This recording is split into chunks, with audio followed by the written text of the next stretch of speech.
अचानकच गुळाची आणि शेंगदाण्याची चक्की खाण्याचा मन झालं आणि तेवढ्यात योगायोगाने ह्यांनी का लवकर घरी येऊ नये. मग ह्यांना आपलं सहजच म्हणलं खाऊ अशी वाटली व मग काय लगेच गेले. ह्यांना माणूस तरच दम आहे बरं का, कुठली पण गोष्ट असं कंटाळा करत नाहीत. लगेच दुकानातून जाऊन 1 किलो शेंगदाणे घेऊन आले, मस्त गुळ घेऊन आले. शेंगदाणे बारीक गॅसवर भाजून घेतले बघा असे आणि त्याचं फोलकाट पण काढून घेतलं होतं. आणि हे आपण गुळ बारीक करून घेतला आहे. मी डायरेक्ट कढईतच केलं आहे कारण त्याच्यातच आपल्याला गुळाचा थोडासा पाक बनवायचा आहे. म्हणून म्हटलं कुठं भांडे भरत बसायचं परत घासायचं कंटाळा येतो आवलेच.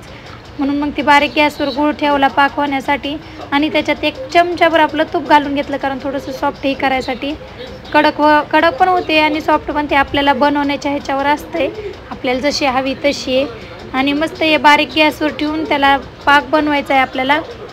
आता आपण याचा पाक होऊस तर आपण बघा असा हळूहळू पाक व्हायला चालू झाला आहे. पाक नाही सॉरी चाचणी, आपल्याला चाचणी घ्यायची आहे.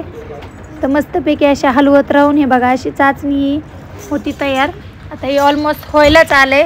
मग आपण एका वाटीत थोडंसं पाणी घ्यायचं आणि त्याच्यात ही चाचणी आपली थोडीशी टाकायची आणि मस्त थोडासा हात लावून असं बोटाने दोन्ही बघायचं चाचणी तयार झालेली आहे की नाही. मग आपल्याला लगेच कळतं. बोटाला अजिबात चिटकलेली नाही आहे म्हणजे आपली चाचणी तयार झालेली आहे असं समजायचं.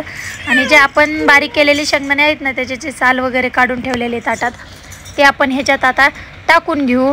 आणि टाकून घेतल्याच्या नंतर 1 ते 2 मिनटं त्याला आपण एकसारखं हलवत राहायचं आहे बघा अशा प्रकारे टाकून घ्यायचं आहे. आणि आता व्हिडिओमध्ये अधूनमधून थोडा आरडाओरडाचा आवाज येते, ते आहेत माझे लेकरं.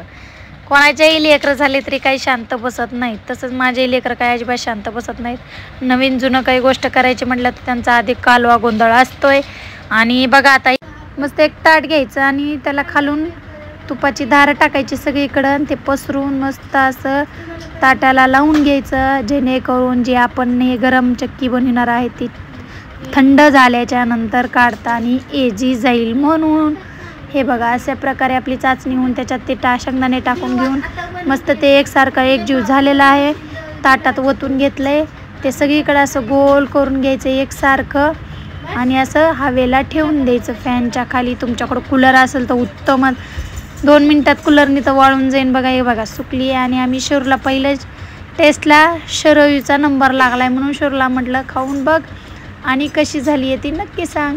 तिने खायच्या आधीच हाताचा इशारा दाखवला की मस्त झाली. एक्साइटमेंट हो, अजून काही नाही दुसरं. मग मस्त झाली म्हणली. मग आम्ही पण सगळ्यांनी थोडी थोडी खाल्ली. तुम्हाला कशी वाटली कमेंटमध्ये नक्की सांगा.